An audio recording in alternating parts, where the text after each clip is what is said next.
Minerai critique. La nouvelle offensive américaine peut-elle changer le rapport de force dans l'Est de la RDC? Bienvenue sur SkyZ++ 2O43, votre chaîne d'information. Nous vous invitons à aimer, commenter et partager cette vidéo afin d'accroître sa visibilité et de permettre au plus grand nombre de suivre l'évolution de l'actualité en République démocratique du Congo et ailleurs. La bataille mondiale autour des minerais critiques vient de franchir une nouvelle étape. Aux États-Unis, l'administration de Donald Trump présente désormais l'accès aux minerais stratégiques comme une question directement liée à la sécurité nationale, à l'industrie de défense et à la souveraineté économique américaine. Lors d'une récente conférence consacrée aux minerais critiques, Donald Trump a affirmé que son administration avait signé ou approuvé plus de 160 accords miniers représentant près de 40 milliards de dollars. Il a également insisté sur la volonté américaine d'extraire, traiter, raffiner et transformer davantage de minerais sur le territoire des États-Unis. Cette politique ne constitue pas simplement une stratégie industrielle. Elle traduit une transformation profonde de la géopolitique mondiale. Les minerais nécessaires aux batteries, aux semi-conducteurs, à l'intelligence artificielle, aux technologies militaires et à la transition énergétique sont désormais considérés comme des actifs stratégiques. La Maison-Blanche a d'ailleurs déjà utilisé le cadre de la sécurité nationale pour renforcer sa politique concernant les importations de minerais critiques transformés. Washington veut réduire sa dépendance envers la Chine. Le raisonnement américain est relativement simple. Une puissance militaire et technologique ne peut accepter que les matières premières indispensables à son industrie soient contrôlées par des chaînes d'approvisionnement dépendantes d'un adversaire stratégique. C'est particulièrement important dans le contexte de la rivalité sino-américaine. Le secrétaire au commerce, Howard Lutnick, résume cette stratégie autour d'une logique de souveraineté industrielle. Extraire aux États-Unis, traiter aux États-Unis, raffiner aux États-Unis et fabriquer aux États-Unis. Washington ne cherche donc plus uniquement à acheter des minerais à l'étranger. Il cherche à sécuriser l'ensemble de la chaîne de valeur. L'administration Trump a parallèlement annoncé de nouveaux investissements dans les minerais critiques et les batteries, dont plusieurs milliards de dollars destinés à renforcer les chaînes d'approvisionnement américaines et la capacité industrielle nationale. Et la RDC dans tout cela. C'est ici que la République démocratique du Congo devient incontournable. La RDC possède des ressources indispensables à plusieurs industries stratégiques mondiales, notamment le cobalt et le cuivre, tandis que l'Est du pays possède d'importantes ressources en coltan, en or et en autres minerais. La question n'est donc plus simplement de savoir qui possède les minerais. La véritable question devient qui contrôle leur extraction, qui contrôle leur transformation, qui contrôle les routes d'exportation, qui contrôle les financements, et surtout qui garantit la sécurité des territoires où ces ressources sont exploitées. Cette dernière question est particulièrement importante dans l'Est de la RDC. Le conflit de l'Est prend une dimension économique supplémentaire. Les groupes armés qui contrôlent certains territoires peuvent exercer une influence sur les circuits d'exploitation et de commercialisation des ressources naturelles.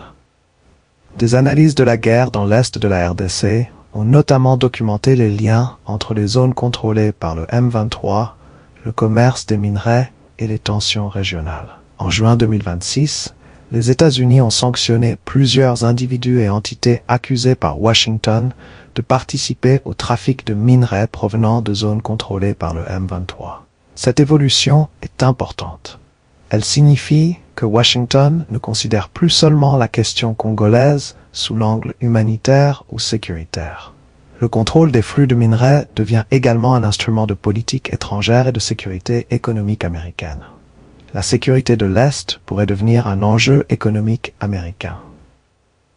C'est ici que l'impact potentiel de la nouvelle stratégie américaine peut devenir considérable.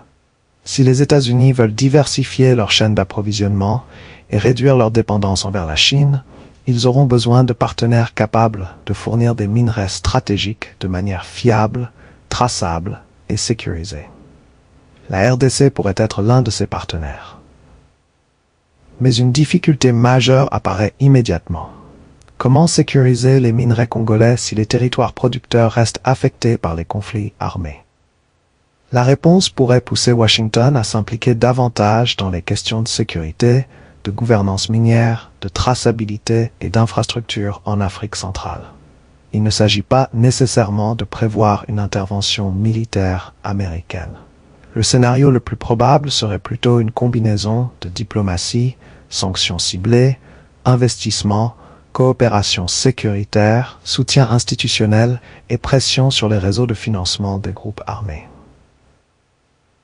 Le dossier M23 et les minerais pourraient ainsi devenir encore plus sensibles. La question des minerais risque également de renforcer la pression américaine sur les acteurs régionaux accusés de bénéficier du commerce provenant des zones de conflit. Cela pourrait avoir des conséquences importantes sur les relations entre Washington, Kinshasa et Kigali. Les États-Unis ont déjà utilisé des sanctions contre des acteurs accusés de participer au trafic de minerais provenant de zones contrôlées par le M23. Si cette politique se poursuit, la logique pourrait progressivement évoluer. Contrôle des minerais, contrôle des chaînes d'approvisionnement, lutte contre le trafic, pression sur les groupes armés, pression sur les réseaux régionaux, exigence de sécurisation des zones minières. Cette évolution pourrait donner à la question minière une importance encore plus grande dans les négociations concernant la paix dans l'Est de la RDC. Kinshasa pourrait également utiliser cette nouvelle conjoncture. La RDC n'est cependant pas condamnée à subir cette compétition entre grandes puissances. Kinshasa dispose d'un atout considérable, ses ressources naturelles. Mais pour transformer cet avantage géologique en puissance politique et économique, la RDC doit éviter de reproduire le modèle dans lequel elle exporte principalement des matières premières sans maîtriser suffisamment leur transformation. Un signe important vient d'ailleurs de la décision récente de Kinshasa de suspendre l'exportation de certains concentrés de cuivre et de cobalt afin de favoriser davantage leur traitement local et de capter une plus grande valeur ajoutée. Cette orientation rejoint une question fondamentale. La RDC doit-elle simplement devenir un fournisseur de minerais pour les grandes puissances ou construire sa propre puissance industrielle autour de ses ressources? Le risque, une nouvelle malédiction des minerais. Il existe cependant un danger. Plus les minerais congolais deviennent stratégiques pour les grandes puissances, plus la RDC risque de devenir un espace de compétition internationale. L'histoire africaine montre que la richesse du sous-sol ne garantit pas automatiquement la prospérité de la population. Sans institutions solides, transparence dans les contrats, sécurité des sites miniers, traçabilité des minerais, et redistribution équitable des revenus, la nouvelle ruée vers les minerais critiques pourrait reproduire les vieux mécanismes de la malédiction des ressources. Le risque serait alors de voir les intérêts géopolitiques des grandes puissances prendre le dessus sur les intérêts des populations congolaises. Un changement possible dans la nature de la guerre. C'est peut-être là le point le plus important. La guerre dans l'Est de la RDC pourrait progressivement passer d'un conflit principalement régional à une question intégrée à une compétition géoéconomique mondiale. Hier, l'Est congolais était principalement présenté comme une crise humanitaire et sécuritaire. Aujourd'hui, il devient également un enjeu de sécurité des chaînes d'approvisionnement mondiales. Cette transformation peut avoir deux conséquences opposées. D'un côté, l'intérêt accru des États-Unis et d'autres puissances pourrait renforcer la pression internationale en faveur de la sécurisation des zones minières et de la fin du trafic des minerais liés aux groupes armés. De l'autre, si la priorité devient uniquement l'accès aux ressources, les populations congolaises pourraient craindre que la paix soit recherchée avant tout pour sécuriser les chaînes d'approvisionnement internationales, plutôt que pour répondre à leurs revendications et garantir leurs droits. Le véritable enjeu pour Kinshasa. La RDC doit donc négocier avec les grandes puissances à partir d'une position de souveraineté. Le pays possède les minerais, les grandes puissances disposent des capitaux, des technologies, des marchés et de la puissance diplomatique. L'enjeu est de transformer cette complémentarité en partenariat équilibré. Pour Kinshasa, cela signifie notamment sécuriser les zones minières, lutter contre les réseaux de contrebande, renforcer la traçabilité des minerais, développer la transformation locale, négocier des contrats transparents, construire des infrastructures reliant les zones de production au marché, investir dans les communautés minières, et surtout éviter que les ressources naturelles ne financent les groupes armés. Conclusion, Washington change la géopolitique des minerais, la RDC doit changer sa stratégie. L'offensive américaine sur les minerais critiques marque un tournant. Les États-Unis veulent réduire leur dépendance extérieure, renforcer leur industrie et sécuriser leurs approvisionnements stratégiques. La Chine demeure un acteur majeur des chaînes mondiales de transformation et d'approvisionnement. Dans cette compétition, la RDC occupe une position particulièrement importante en raison de ses immenses ressources minières. L'impact sur l'est du pays pourrait être considérable. Si Washington considère désormais les minerais critiques comme une question de sécurité nationale, la stabilité des régions minières congolaises devient potentiellement une question de sécurité économique internationale. Mais cette nouvelle attention internationale ne doit transformer la RDC en simple champ de bataille géoéconomique.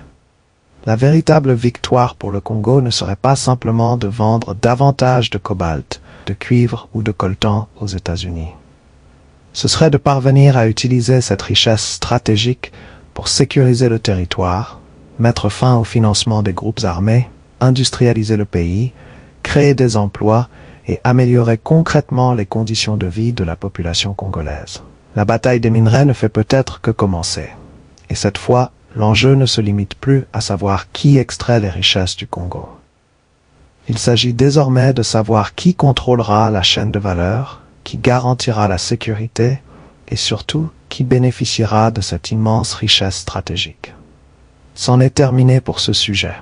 Nous vous invitons à aimer cette vidéo et à vous abonner et activer la cloche de notification afin de ne manquer aucune de nos analyses et réflexions consacrées à la situation en République démocratique du Congo et partout dans le monde. Souvenons-nous qu'il ne faut jamais trahir, car nous n'avons qu'un seul pays. Nous vous remercions avec un profond sens du patriotisme pour votre attention.